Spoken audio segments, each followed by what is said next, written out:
Good evening. You're watching African News 24 TV, and I'm ADIM. From politics to sports and global affairs, we track stories shaping our world. Here are today's top headlines. House of Representatives goes rowdy as lawmakers debate Electoral Act Amendment Bill. Senator titles, ZAM explains clash with Senator Natasha Rogan, says Kogi lawmaker not invited to committee meeting. Defense Headquarters announces arrival of 100 U.S. troops in Nigeria. And to the news and details. We're within Abuja, the seat of power, where the House of Representatives today went rowdy and chaotic, following intense disagreement among lawmakers over a motion seeking to reverse the Chamber's earlier passage of the Electoral Act Amendment Bill.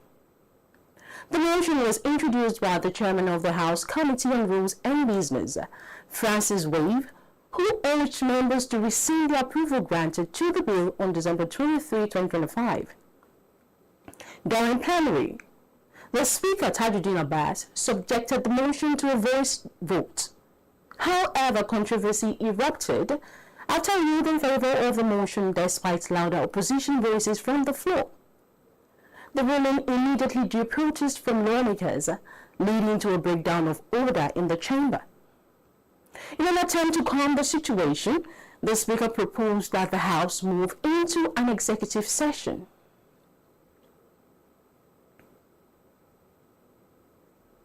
From the green to the red chamber, the chairman of the Senate Committee on the North Central Development Commission, titled ZAM, has dismissed claims by Senator representing Kogi Central, Natasha that she is a member of the committee. In a statement issued today, ZAM stressed that Apotu-Dogan was never appointed to the committee and therefore had no grounds to allege exclusion. His clarification followed reports that the Kogi senator expressed anger after her name was omitted from the committee's attendance registered during a recent budget defense session with NCDC management. Apotu-Dogan had earlier accused the committee of deliberately sidelining her, sparking tension within the National Assembly. Witnesses reported that she confronted ZAM after the meeting, demanding an explanation for her non-inclusion. The incident escalated into a standoff, with her aides reportedly blocking access to ZAM's office before security personnel intervened. The Lagos State government says it is dedicated to setting up a sovereign wealth fund as a strategic investment vehicle that will safeguard the state's future and secure the prosperity of generations yet unborn. Commissioner for Finance Abayomi Oluyomi said this at the Lagos State Ministry of Finance one-day retreat, Lagos State Wealth Fund, LSWF Bill Harmonization Session, themed Designing a Coherent and Bankable Wealth Fund Architecture for Lagos.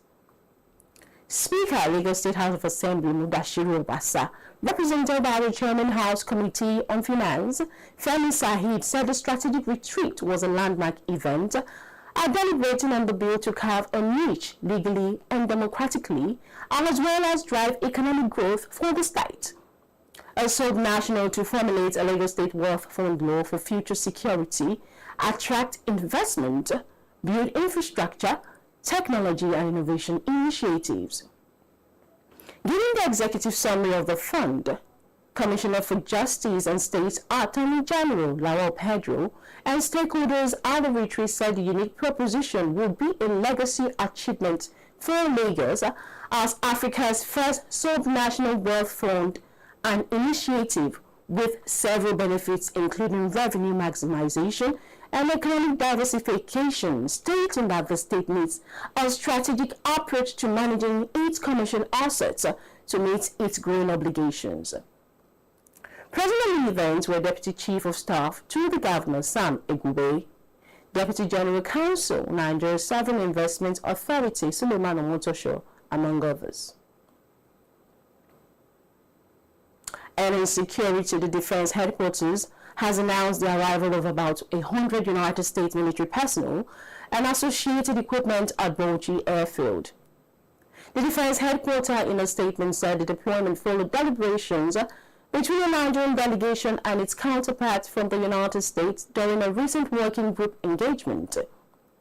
The DHQ said the deployment was planned and executed after a formal request by the federal government for support in clearly defined areas of military training, technical assistance, and intelligence sharing for the armed forces of Nigeria. It further explained that the cooperation would provide access to specialized technical capabilities aimed at strengthening Nigeria's capacity to deter terrorist threats and improve the protection of vulnerable communities across the country. From security to civil service, the Federal Ministry of Health has directed the immediate retirement of directors who have served 8 years or more in the Directorate Cadre, in line with civil service reforms aimed at enforcing term limits. According to the memo issued today, the directive affects senior officials across ministry, federal hospitals, and affiliated agencies.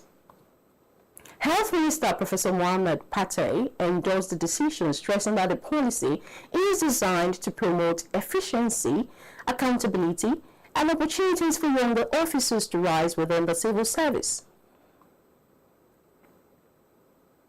And in other news, Nigerians traveling to the United Kingdom will no longer receive visa stickers in their passports from February 25, 2026, as the British government has rolled out an electronic visa system. The British High Commission in Nigeria, in a statement, said that the new e-visa will replace the physical vignette previously issued to applicants in Nigeria. Under the new arrangement, successful applicants will access their immigration status online through an account with UK Visas and Immigration, rather than having a visa sticker placed in their passports.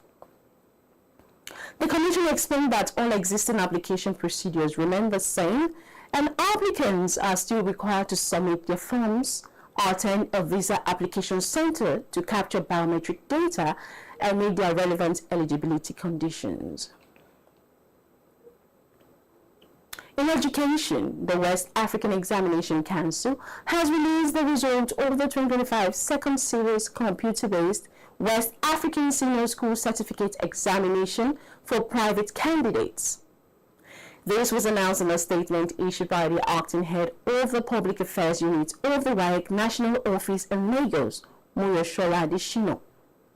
Adishino stated that the candidates may check their results by visiting the WAEC site to confirm the status before proceeding to the digital certificate platform to access released digital certificate copies. Let's go on a short break. When we return, we'll tell you what the Central Bank of Nigeria is doing to advance Africa's monetary integration agenda. That's on business. Please stay tuned.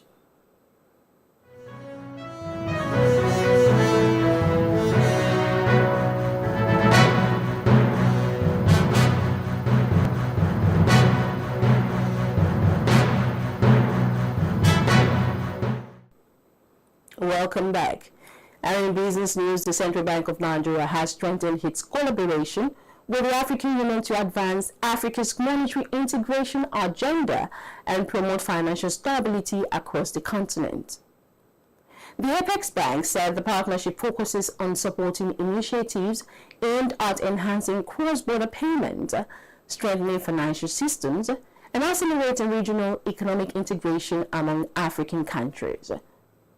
According to the CBN, the collaboration aligns with ongoing continental efforts to establish a unified financial framework that will ease trade, reduce transactions costs, and improve efficiency in cross-border financial transactions.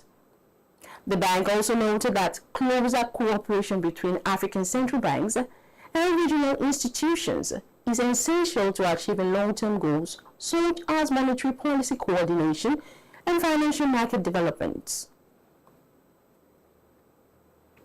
The Director General of Nigeria-China Strategic Partnership, Joseph Tegbe, has said the Zero-tariff agreement between Nigeria and China will create major opportunities for Nigerian producers to expand exports, boost industry growth, and generate employment.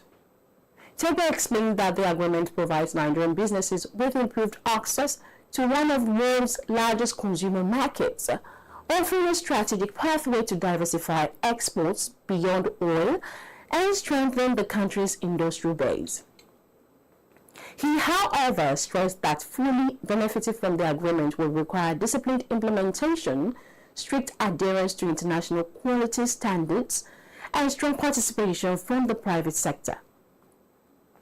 According to him, the partnership is already working closely with key stakeholders to ensure Nigeria takes full advantage of the preferential trade arrangement and convert diplomatic relations into measurable economic benefits.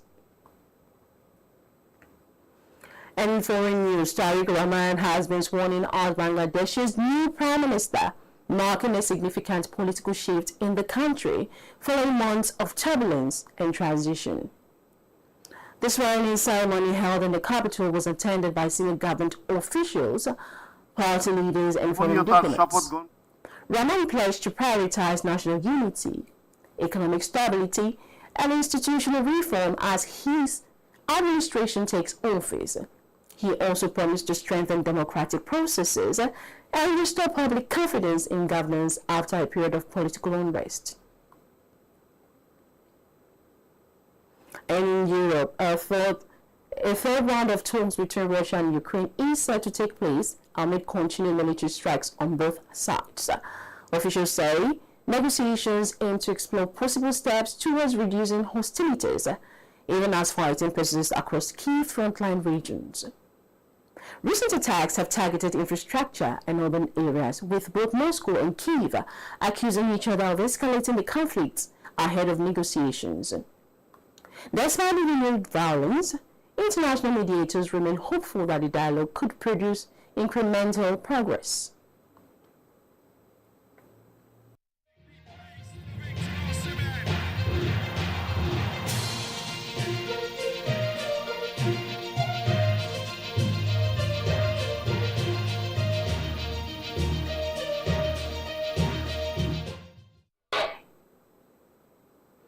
Welcome to sports. Super Eagles head coach Chelle has indicated plans to integrate more foreign-based players into the national team as part of efforts to strengthen the squad ahead of upcoming competitions. Chelle said expanding the talent pool will help improve depth, competitiveness, and tactical flexibility within the team. The Malian tactician noted that several Nigerian players performing abroad have shown impressive form and could add experience and technical quality to the squad. He stressed that selection will be based strictly on merit, fitness, and commitment to the national cause. Chelle also reaffirmed his ambition to build a balanced and disciplined team capable of competing strongly in continental and international tournaments. He expressed confidence that blending home-based and foreign-based talent will give the Super Eagles the edge needed to achieve their targets. British heavyweight boxer Tyson Fury has revealed that he plans to train without a coach as he prepares for his comeback fight. The former world champion said he intends to rely on personal discipline and experience as he returns to the ring. Fury explained that after years in professional boxing, he understands his body and training requirements better than anyone else. He described the decision as a personal choice aimed at regaining focus and enjoying the sport on his own terms. However, Fury remains confident that his unconventional approach will deliver results as he looks to make a strong return to heavyweight action.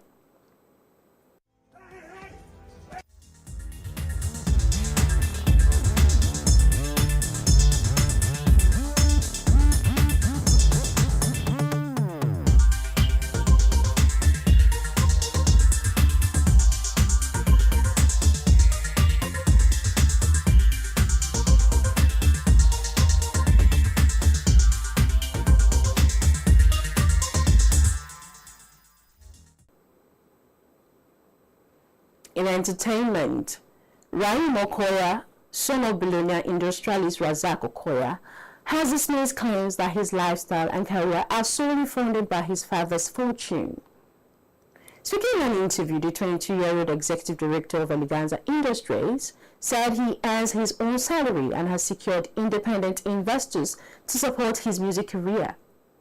He explained that contrary to public perception, he is actively working and building his own path professionally.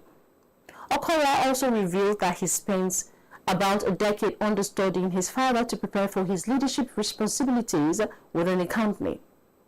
According to him, the businessman deliberately taught his children financial discipline and the importance of creating wealth rather than relying on inherited privilege. He acknowledged that his young age presents challenges, noting that people often doubt his abilities and expect him to constantly prove his competence. And finally, Nigerian actor Tarique has achieved a major box office milestone following the successful debut of his latest film, Love and New Notes, which earned 106 million naira during its opening weekend.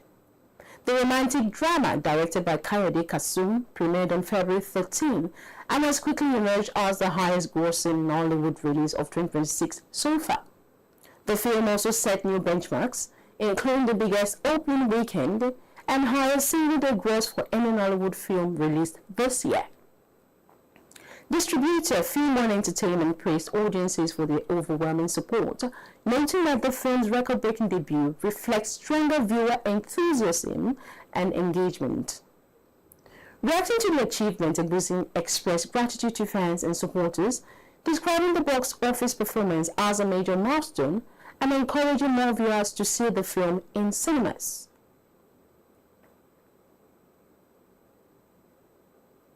And that's where we leave it for today. For continuous coverage and breaking updates, head to africannews24.ng and connect with us across all our social media platforms. I'm ADIM. Thank you. Until next time, stay informed and stay engaged.